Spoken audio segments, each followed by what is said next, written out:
Hey, I'm Jo-Dee Butler. Welcome to the B-Side podcast. We are talking all about parenting in this series. My guest today is the wonderfully talented, beautiful, bubbly Jamie Lee Domburg. How are you? Hey, Mama. How are you? I'm good. I'm so glad that you are here. We were talking about this for a little while and we said that we need a lot of time because we can talk and talk and talk and talk. Did we have enough time, though? I don't think so. Do we have enough? I don't think so. You look fabulous. Thank you. I Thank love you. your silver boots. Thank you, Mama. I knew I had to match you because I knew you always step up your game. You're always giving me power suit. Come on. You know I Mama love a suit. boss. I know. And you rock a suit, hey? When Thank I think you. suit, I think you. Thank you. Thank you. So how did you put together your outfit today? It's basically what I could source that didn't need to be ironed because, load shedding in South Africa, it's just, it is what it is. So this is literally the only thing that I didn't need to iron. I love it. It actually came straight out of the suitcase from Joburg because I was just got back from Joburg. So that's how this outfit was put together.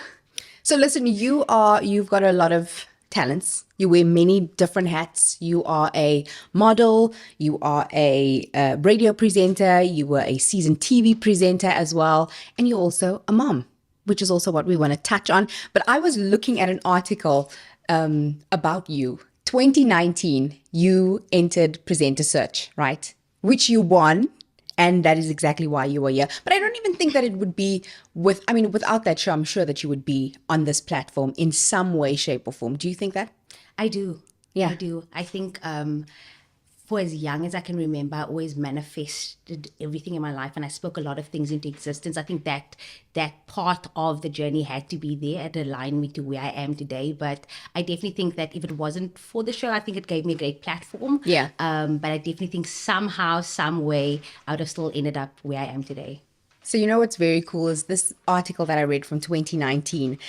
It described you as Plumstead single mom.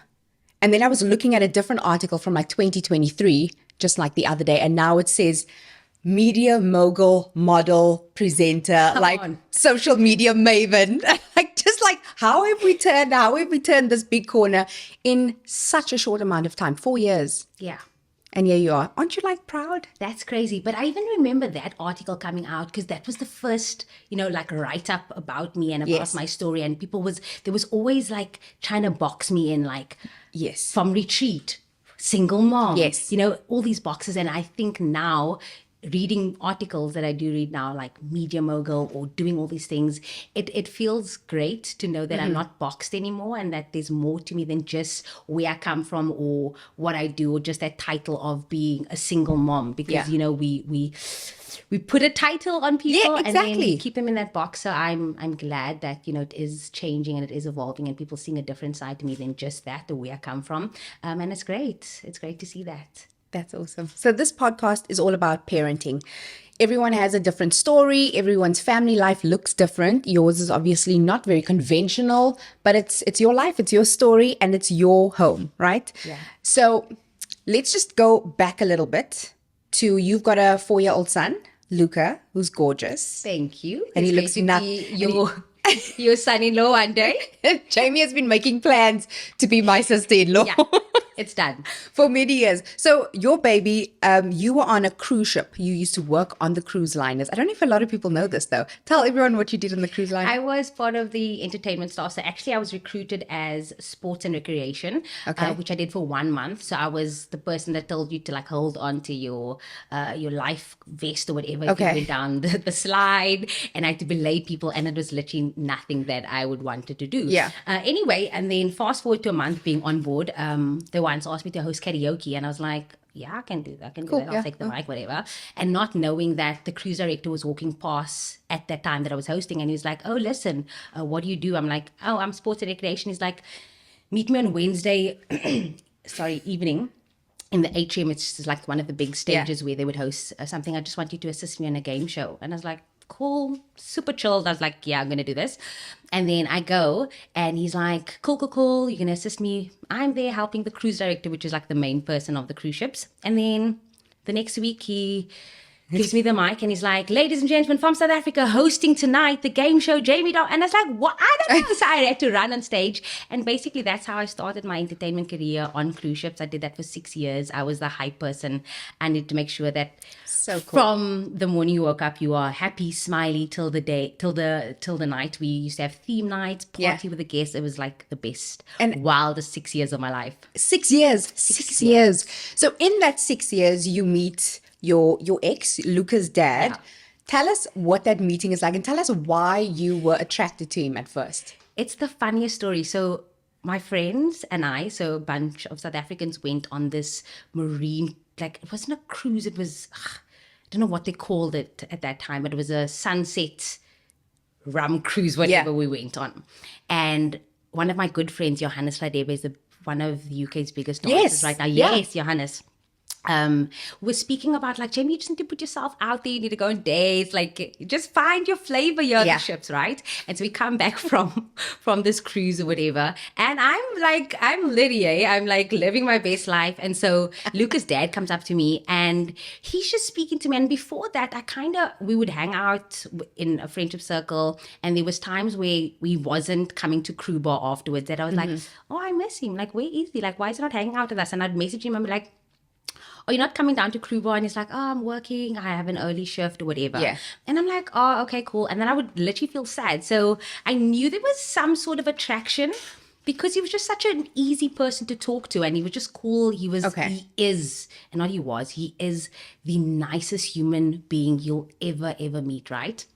So fast forward to that night, I come back and he's like, hey, so he just got a promotion. He got promoted to assistant cruise director, assistant food and beverage director, something like that. I can't remember the title. But in the hospitality industry, and he's like, you should come to my restaurant, which is Ocean Blue. Okay. Very fancy. Yeah. I'm allergic to fish at that time. But you were there. Like, cool. He's like, I'm coming. Crustaceans, no probs. Yeah. But you have to come. I'm like, yeah, totally. I'm going to take like an Allergex or something. I am going to this restaurant with him. And so that night, like, I started holding his hand. And people know on cruise ships, that means you're basically married. Because like, that's almost like, this is real now. People see you out there. And then I think, he asked me on a date that night. I think we kissed that night too, I guess.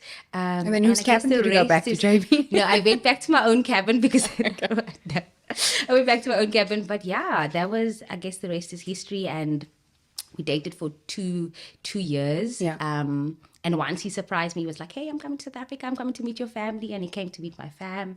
Everyone loves him. He is still so loved. So at that point, where are you when you find out, okay, we are going to have a baby? Whew. Shout. Like, what is that like? Because I'm assuming it's not planned. No, it was not planned at all. We were even like on a slight break. Okay. At that point, just kind of figuring out, where to next. Because now you met my family. Yeah. I'm speaking to your mom. This is scary. I've never been this close to someone where I'm thinking of marriage and future and whatever. So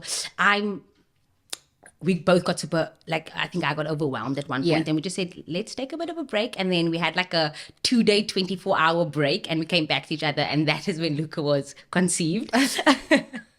Okay. All right. And then one day we are in Ireland. We are docked in Ireland, and I know this day just feels... So I missed my period, and I tell him, I think I might be pregnant. He's like, no, you can't be pregnant. No, you're not pregnant. I'm like, please go out today, because I couldn't get off because of my visa. South Africans couldn't get off for some reason. And I'm like, please go and buy a pregnancy test. Mans goes and buys a white scarf, a white jersey. My mom still actually has a scarf and this clear blue pregnancy test. I'm like, I don't want the scarf. Leave the scarf. The scarf is like this white. I don't even know why he bought the scarf. Was it like a decoy purchase? Probably, like, I'm taking this and the pregnancy test. And my mom still has a scarf today. So I'm like, whenever I see her wear that, I'm like, that reminds me. So funny. I go to the cabin. We in his cabin. I sit, I pee. I wait 5 minutes. And before I even went back to the toilet, I knew. Everything in my body knew that I was pregnant. And also the weather Yeah. For some reason on that day, the weather was just like, it's a pregnant announcement kind of day. Like, it was just moody. The weather, and yes. yeah, it was gloomy. So I just felt, anyway, and then I cried. I And was what were those tears about, though? those tears were fear, like, what am I going to tell my mommy? I'm 26 years old, even though, Yeah. she met Darren and it wasn't just a random person or whatever. It was just more like, I felt disappointed. I didn't want a child out of wedlock at that point. I was like, Yes. oh my word, what is my church going to say? What's my family going to say? My mom is going to be so sad. And I remember just being fearful, like, my career is just starting. I'm literally living the best life. Yeah. I'm traveling. What am I going to do? All of those thoughts goes through my mind. And I called my mom. I think my mom was the first person I called. And I'm like, Mommy, I'm pregnant. She's like, oh, yes, I'm going to be a grandma. I'm like, oh, you're not disappointed? She's like, me? Bring a taste. Like, come home. Like, yes. And so she was the most excited. She's like, I'm going to be a Oma. And still at that point, I was like, I don't know. I remember telling Darren, I don't think I can be a mom. Like, it wasn't part of my plan. Wow. What are we going to do? Like, and then he was just like, what are we gonna do? Is there something you intend? I'm like, I don't know. Let's take a few days to decide everything. And then I think after a few days, I told my mom already. My mommy called the entire family. Johnny's pregnant, my twin is pregnant. I was like, Mommy, you can't tell the people. I don't even know. Like, I'm still letting this thing in. Thing decide. And then Luca's dad, Darren, called his mom. Yeah. Shame she's no longer with us. She passed on. And she was so excited to have a wee brown baby because she has this this very like Scottish accent. She's like, I'm going to have a wee brown grandchild, Darren. And so, and I think that was the moment we decided, okay, let's do this. Yeah. We are in this forever. Like, we're in this for life. Let's lock it down. I love that you thought you were going to have a brown baby because that kid looks nothing like you, first of all. Do you feel bad that your son doesn't look like you? So, he's literally his dad's twin. Like, literally his dad's twin. and that's the wildest thing because I thought I was going to have this little like caramello baby Yes. with like an afro because I had an afro at that time. He looks nothing like me.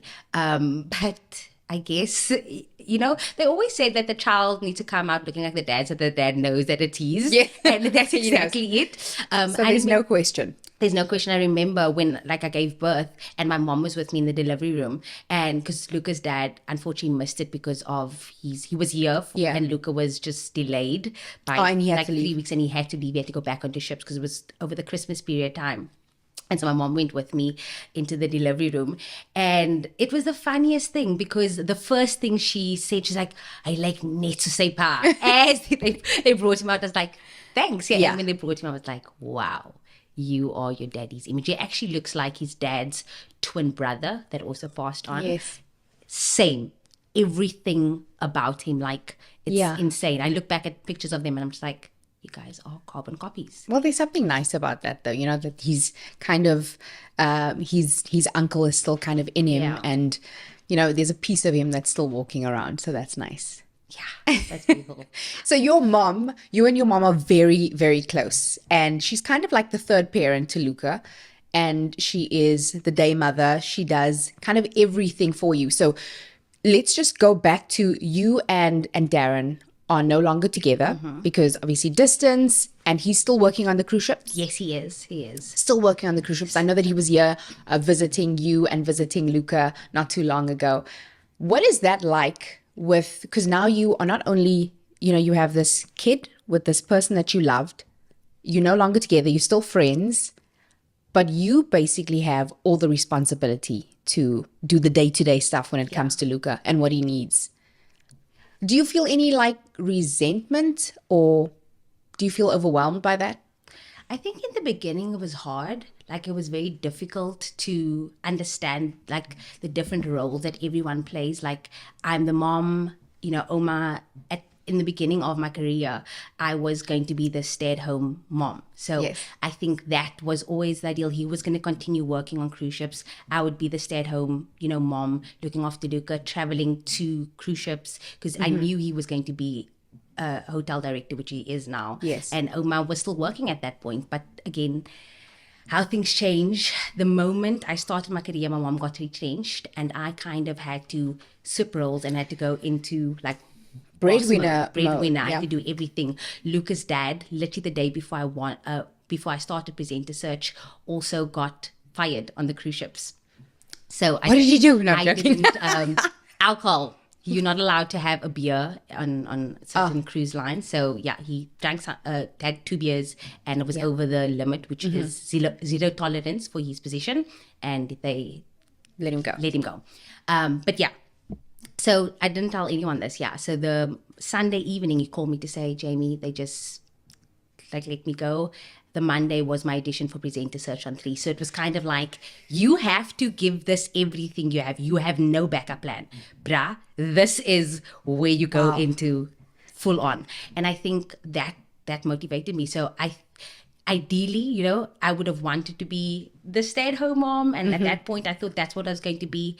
But I had to just change it all around and be, go into mom mode, because now I have someone that's looking up to me. I have a purpose, I have a reason. And I think that was also one of the reasons that Darren and I did separate at that time, because he wasn't physically here. Yes. And at that point I needed that person there, and he wasn't here. And I was like, I had to take on all of this by myself at that time. So there was a lot of resentment in the beginning, but I think, as our relationship matured and we spoke more and we were very open and honest about why we broke up, we understood that season happened for a reason, and now we're both happy. I think we have the most beautiful, and I sometimes don't even want to tell people because I don't want to jinx it, but we have the most beautiful co-parenting friendship relationship that I can wish on anyone. It wasn't always like this. There was moments, but we communicate daily. Luca called him last night at 9:00 in the evening when Luca was going to bed, and he was just waking up, and they had such a cool conversation, just like, Daddy, I miss you, I can't wait to see you, I love you. And Dad, Mommy lost the phone again. And then, I was just like, wow, you don't tell my business. Yeah, okay? Don't tell my business. Whose side are you on? Yeah. So how do you feel when he's in a different country and he starts seeing someone new? Is that something that you talk about? And especially for you, because Luke is with you most of the time, of course. So when you start seeing someone, is that something that you talk about? Do you introduce him, over FaceTime? Yeah. How does that work? That is a wild question, because that actually, it's something we just, kind of worked through. I was dating last year. Yeah. Okay, let's just go back, because Jamie thinks for some reason that You are the reason I am the reason that she's single. You are the reason I'm single, because one day she asked me a question and she's like, does this man do this? Do you feel? And I was like, no. And she's like, you are not, this is not the man for you. And I was like, that's true. And I went to break up with the guy because she was asking me questions. I was like, actually, this is true. But anyway. I let you answer your own question, okay? I said, does he do this? Does he do this? Do you feel like this? Do you not feel like this? True. That is not true. Good for you. Anyway, and I'm appreciative of you, because now I'm in my single phase. But exactly. Before my single phase, I was dating someone, and he was a great guy at that time, and I really thought he was the person that I was going to be in a relationship with. Yeah. After Luca's dad, I've been dating, but this was the first guy I was like, something serious. This feels good. And so I'd spoken to Darren, and I was like, Darren, there is this person. How do we navigate this? Because I really like him. I also would want him. I don't want to keep my life separate from one another. I'm also a mom, and I kind of want to introduce that to Luca. How would you feel? And he's like, he calls me Mama. He's like, Mama, I respect that. I trust your judgment. So if you think it's a good time for them to be introduced, or for Luca to, if you think it's a good role model for Luca, because I'm not physically there, then go ahead. And so at that time, I thought it was the best thing to do, and introduce, and they got along well. And then we broke up, and that was kind of sad as well, because Luca kind of got attached a little bit. Like Luca was like, hey, where's uncle? Where's uncle? Where's uncle? And then when we did break up, I spoke to Darren as well. I was like, okay, now that has taught me that next time I need to be a bit more sure. Again, I thought I was sure. I thought this is a good guy, and he is a good guy. But it just didn't work out. But then we spoke about that, and so now roles have reversed, because he's actually dating again, and he's in a very serious relationship. Like Darren also loves hard, and he met someone, and so that was difficult. That was difficult for me. I think it also caused, but again, we had to have a conversation, and it wasn't difficult for me. It was just like I was scared that I was losing my best friend, and because someone was coming into, and it was selfish of me at that time because I was like, Yeah. I was also dating and you were also dating. But for me, knowing that I was scared that I was going to lose him as my person, because he's still my person. He's still, Yeah. it didn't work out romantically, but like I still feel like you're my person, you know? Yeah. And so we also just had to have a moment where we had to step back. You kind of needed to figure out why you were reacting to this the way You you have to be are. realistic And I have about to be it. Why am I realistic about feeling it. this Why am I way? feeling this Yeah. way? And then I guess we spoke, and when he came down, because it's also that's a difficult part of co-parenting, or you know, working in different time zones, is like we have to use messaging, and so that was difficult because like how I'm trying to portray what I'm trying to say sounds different if you're reading it in a certain way, so he could think that I'm mad, or you could think Yeah. whatever. And then when he came down the last time, I guess we sat down and we spoke, and he said, Jamie, I really love this girl, and she's amazing and she's incredible and she loves me. And I said, that's all I needed to hear. I needed to know that, because he loves hard, and I was just scared also for him. I didn't want anyone to take advantage of him because he's such a good person. And so now that I know that he is being loved, I think I'm happy for him. He deserves it all. That's so great. And I know that you and your mom have a very unique bond. You have a very special relationship. So do you ever, because I mean, she takes care of Luca, she takes him to school when you can't, and you used to work in the morning, so she used to do all that school run, she used to do the morning routine, and I'm sure when you were working at night, she was doing the nighttime routine. So she kind of steps in a big and major way, and we see that, and you talk about it often. And I mean, she's always all over your social media. She's basically the star. Yes. We know. Main Patricia character is energy. basically Main character. always. Is there anything that you and your mom butt heads about when it comes to raising Luca? Because she's got, she's doing a lot of it. So it's kind of weird if you're going to step in and be like, you can't do this, you can't do that. But she's like, yo, I'm the third, I'm the third parent here. Like, let's be honest. We do actually. And I think now that I guess now that I'm wanting different, but you know, evolving and seeing certain things and understanding different things in my lifestyle, I also want to expose Luca to that. So for instance, hiking, my mom is nee, die kind gaan koud kry and whatever, like he can't go out. And I'm like, mommy, no, like he needs to be exposed to this, because I wish I was exposed to nature, or I wish I had certain things that I did growing up. But I respect her. I said, like, you did a great job, mom, I turned out fine. So I do respect certain things, but there's also certain things where Luca's dad and I, like Darren and I, want to expose him to. So there's a lot of things, especially when it comes to eating as well. My mom thinks like adding corn to a pot of food is healthy, which again, it's good, and I love that for you, Patricia. Like corn, you know, is a vegetable. But I'm more like, mommy, let's put in, you know, some protein and some carbs and some good fats and some avo and some cucumbers. And it's like, nee, die kind of see. I'm just like, mommy, can we just find a balance? So we do butt heads, but again, it's we all about communication. And I think we always come back to want what's best for Luca. And so she thinks that is her best, and that is her best. So I don't ever try to challenge her. But there's days where I'm like, Patricia, no. No, immediately, no. And what's her response though? Does she just be like, listen, I'm older than you, I'm your mom, I parented you, I'm fine, I can do this? She will never do that. She'll just say she respects that and she understands, because she does know that, you know, we are trying our best as well, and we want Luca to be good as well. So this is our way of parenting as well. But she will raise her concerns if there's something which is like, I don't just think normal, that's fine. Normal, she'll say, Jamie, I just think that maybe no, because no. And I'm like, cool, but this is also my child, and so this is how it's going to go. So it's subtle, but cool. Your mom, Patricia, is also a twin. Yes. Was there ever a moment when you were pregnant where you were like, okay, there's no twins here, maybe the next year, you know, they say it skips a generation. Let me tell you. So were you fearful at one point? Let me tell you, my mom is a twin. My mom's twin brother, Uncle Patrick, has twins, Patrick and Pascal. Luca's dad, Darren, was a twin. So I was like, the odds are in your favor. And I was like, oh, Jesus, please, like whatever you do, I can only handle one. Can you imagine two?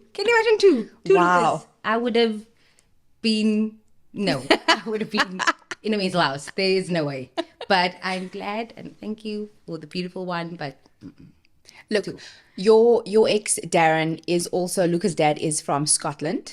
So you're also not only, raising this kid with someone that's not in the country, but you're also raising a multiracial kid. Is there anything that you tried? Do you make an effort to like incorporate Darren's heritage and where he's come from, his country, with Luca and try and teach him anything? I think we do. I think I always try to do it as best as I can. I don't like know too much of his, culture or how he grew up. So that's what they do. Luca actually had a project 2 weeks ago, having to speak about, where his dad is coming from, and we bought him this cute little kilt. This cute suit. I love it. Very trendy. Did he have a hat? No, he didn't have a hat. Luca doesn't like anything on his head. But like it was a kilt, but a modern style thing. And so I was like, speak to your dad and ask dad questions about his country and ask dad. And he's Luca's granddad, so Lucas, Darren's daddy, bought him these coins from Scotland. So there are a few gifts that we have that we show him, and we're like, oh my word, so dad is from Scotland, and Nan and Papa's also from Scotland. And so we try to explain it best as I can, but I don't know much. So if there is anything, I'm like, go ask your daddy, just call, or leave daddy a voice note, or the next time you speak to daddy, ask him about certain things. So yeah, that's on that. How would you feel about Luca going to Scotland or visiting? You all for it? 100%. I will have to go with for the time being. But when he's older, and if he ever feels like that is something he wants to do, I am 100% for it. Like he should go. He should go and meet his family.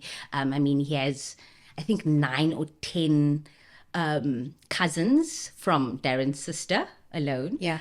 So, and he has a beautiful family, and they'll message and they'll be like, hey, send us pictures. And so they also cool. But yeah, if he wants to go, he definitely needs to go. I love it. I love it. On social media, there's, like I said, you wear many different hats. And one thing that you like to put there is fit mom. And you are a fit mom. And a couple of years ago, it didn't start out that way. And you went through a big publicized, a weight loss journey, which is amazing. And I think you inspired so many different people. How do you transfer that kind of confidence that you feel now, and even to put yourself out there, to Luca? I think, and I never understood the concept of why people used to praise anyone for losing weight. Yeah. Because I was like, they lost weight. Like, what's the big deal about it? But going through that journey and that transformation, I realized now people actually praise the self-discipline and the mindset that absolutely that it takes for you to go through something like that and still be able to maintain it afterwards, and still find a balance and still find a healthy relationship with food, and whatever reason you did it for. So for me, that I think I want to inspire Luca to do the exact same. Like, whatever you do, make sure that you're doing it for the right reasons, and like enjoy life, but also inspire people and take people on the journey with you. And I think me learning so much about food and health and wellness is something I want to teach him as well. So that's why Oma and I do buckets when it comes to that. So I think that for me just shows him, like, mom was able to do this, all the hard work, and I sacrificed and I did all of this, and he needs to just like see this, and that's where I'm at with why I also do what I do, so that he can feel inspired and empowered by, wow, my mom's doing this. And it also looks amazing because I think it's important for him to see there's a starting point, and now we're at the end point. And you can see that it takes a while, it takes time. So there's consistency, there's time that's involved, but there's a starting point and there's this amazing transformation at the end of it. So that's good. Do you think that you are where you want to be in terms of your fitness journey, or you like, let's go for the 6-pack? Let's go. Ooh, I don't know if I'll go for the 6-pack, but I don't think that I think that I am comfortable right now, just because my body is able to move. I can go and run a 10K tomorrow. I can go hike. And for me, that is always what I was like, what you were striving for. I didn't I wanted fitness. I wanted to feel healthy. I wanted to wake up and not have joint pains and not have koala or whatever. Yes. You know what I mean? But I wanted to feel healthy. And so now I do feel that. I feel comfortable. I feel healthy. But I do feel like there's also that part in me that's like, chase a little bit something more, chase a little booty girl, chase a little like abs, or just like a little something. So I definitely feel like that's me just being hard on myself and wanting to look a bit leaner, or like what it looks like in for the fitness world, you know what I mean? Yes. Because people think like being healthy means having abs and having like all of those Exactly, things. yeah. I don't think I'm chasing that. I think like if it does come, great, amazing, but I'm just so happy and healthy that I'm just like, I'm fine, I'm comfortable, but I wouldn't mind a little booty. I love that because listen, beauty looks different to everyone. Yeah. What you think is sexy, I might not think is sexy. What someone else thinks looks healthy, it might not be that case. And I love what you said. There was also, you were talking about starting out as a curvy model, right? And you were saying it was just after you gave birth to Luca and you decided to shave your head. And you felt gorgeous after that, which is so funny because a lot of people are like, oh, this is my crown, my hair. And you literally shaved everything off. And that's when you kind of broke out and you said, I felt a little bit more confident and I felt beautiful. Why do you think that is? I don't know. I think it was also like I was attached to my hair, especially as a person of color. Like I always just held on to that hair as like my safe net. Like because again, I wanted to be boxed, like, oh, the girl with the curly hair or the girl with the long hair or the straight hair or that was me. I wanted to be boxed growing up. And then there was a period just after Luca was born that I had very bad postnatal depression. Yeah. And I had braids at that time and I remembered feeling heavy on me. And two of my best friends came to help me with Luca that day. And they were like, Jamie, you need to do something to that hair. Like that hair has got to go. The braids has got to go. And I was like, I actually want to shave it. Like I feel that something needs to cut. Like I just need to be light and feel light and be ready for the season of motherhood. And that I felt like that hair just felt heavy. And I remember going that day to the salon and just shaving it off. And it was the most liberating feeling ever. And even now when I grow my hair a little bit, then I'm like, no, let's go back. But yeah, it's still one of the best decisions that I made to shave my hair because again, it just feels so free. It's amazing. I feel light. And you know what they say, when a lady changes her hair, when a woman changes her hair or cuts her hair, she's about to change her life. And that's exactly what you did at that point, right? Because you went into a whole new season of your life. And look where you are today, looking fabulous on the B-Side podcast, baby. Come on, B-Side. This was amazing. This was incredible. I love it. I just thought creating a space where people can talk about their journey, especially in parenting, because like I said, everyone's story is so different. Everyone deals with different things. But at the end of the day, we just want to raise good human beings. You know, that's my goal, is to raise someone that's just a nice person that lives out their full potential. What is your major goal for Luca when he grows up? For him to be happy. Yeah. I think for him to be a good human, whatever that looks like to him, and whatever happiness looks like to him. Like people always ask me like, what if Luca becomes this? Or what if Luca does? I'm like, if that makes him happy where he sits with himself at the end of the day and he's like, I'm happy. Yeah. Then I know I've done a good job. And when he goes out and passes on that happiness to other people, then I know that I would have, myself, my mom, my tribe, Luca's dad, have done a good job raising him. That's amazing. I love that. And there was one thing I also want to mention to you is the fact that you're telling me all these stories and I'm just giggling in my head because I'm thinking about something you told me. And I think there's like a common denominator here is that you are the type of person who, you can throw me in the deep end. It's fine. I'll manage. I'll doggy paddle. I'll tread water. I'll find something. But I'm going to do it. Because I don't think that you shy away from any, you don't say, okay, cool, I'll go. Yeah. Have you done it before? No, it's fine. I'll figure it out. Not even I'll figure it out the day before. I'll figure it out on the spot when you put the mic in my hand. It's not bad. It's actually so admirable that you are able to put yourself in any situation and just thrive. Like you'll just start kicking. You know what I mean? And you know what's even more funny about that is that you worked in Dubai. And tell everyone what you did in Dubai. You worked in Dubai for was it 2 years? A year and a half. A year and a half. Almost 2 years. Almost 2 years. And what did you do? I was 18 years old. I went to Dubai as a lifeguard. And tell everyone what's very ironic about the fact that you were a lifeguard in Dubai, taking care of people, making sure they don't drown. I still can't swim. So to be fair, I can swim underwater. I can swim underwater. Cool.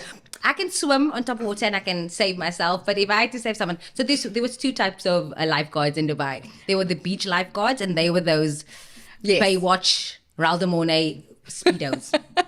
Then there were me that was standing again by the slides and being like, ma'am, don't forget you must hold on to your little floaty. And you push. Have you ever been to Wild Wadi in Dubai? No. I want to go. Yeah, I was at Aquaventure Aquaventure. at That is Atlantis. Amazing. Same. Same vibes, yeah. Hold on, push, like go, cool. And again, at that time, I used to tell everyone, guys, when I'm done here, I am going to be like a superstar in my country. Like I'm going to be a TV presenter and be a radio. And they're like, Jamie, stop daydreaming. Like get back to the kids in the water. I'm like, just you see, one day I'm going to be on TV and one day then I'm going to come back.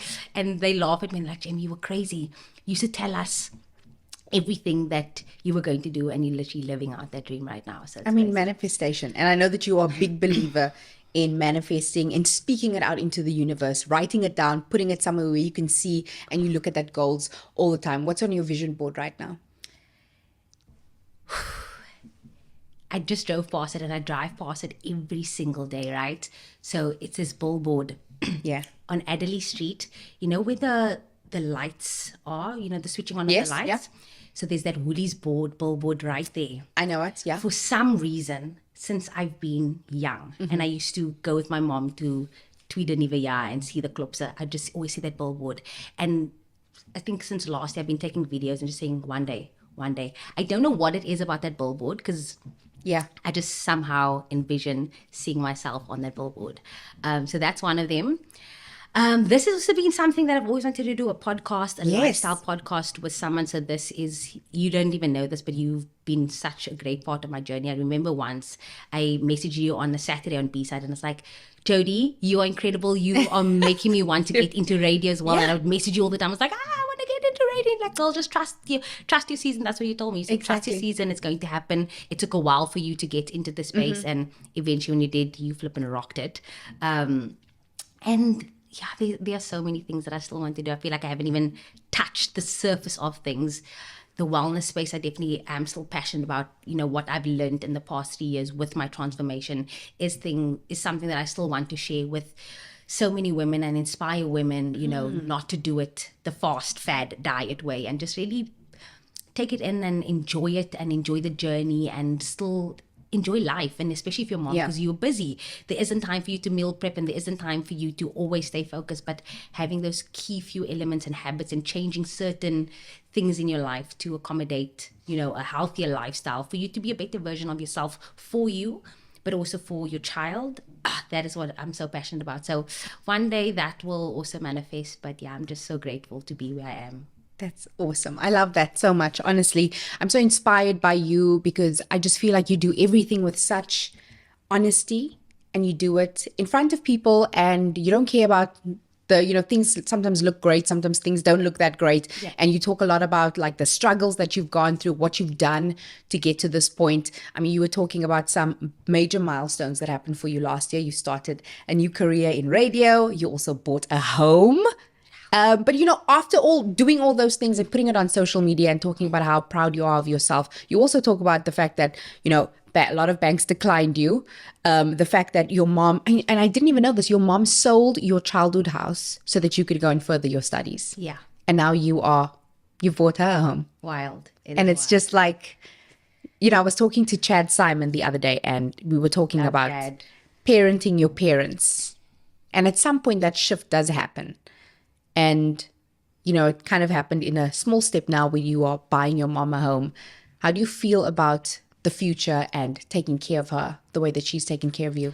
I think, you know, that is where my blessing lies. I think my blessing lies with taking care of my mom and being able to take care of my mom. She has sacrificed so much in her life to be able to give me what, you know, she was able to give me. And I don't take that for granted. I think I even appreciate it more now being a mom myself and seeing what she had to do and what she had to go through again as a single parent and putting me through all of these things. I thought I was rich growing up. I literally thought I was rich growing up because my mom, she never said no to me. Like there was always bread and there was always like basic things. And so, you know, as I grew older, I was like, oh my word, I was poor, child. I was actually so poor. I remember one day, I'll never forget this day. It was a Sunday. And my grandfather had just died, right? Yeah. Sadly. And my mom made us warme worsies on a Sunday. And that I thought like, life is ending. Like, what is this? On a Sunday we're having warme worsies. And I thought like, Mommy, this is it, like whatever. And she's like, Jamie, relax. It's warme worsies. Like you're going to survive. And like, just thinking back to those moments, thinking like she did so much, and so much things she held from my cousin and I and my family, where she was struggling and she was putting on this brave face to make sure that I was good and I wouldn't have a great childhood. And I didn't even know that Varmavosies was the only thing she could put on the plate that time. Until years later, where she told me, she's like, Jamie, het jy geweet, ons het niks gehad nie. We literally just had that Varmavosies and I had to give you a warm plate of food. And so for me, that change, I was like, I have to do everything to give her, you know, everything that I can, because she sacrificed so much for me. And I get to do the same for Luca, and I get to do the same for her. And I mean, I'm not even close to where I want to be.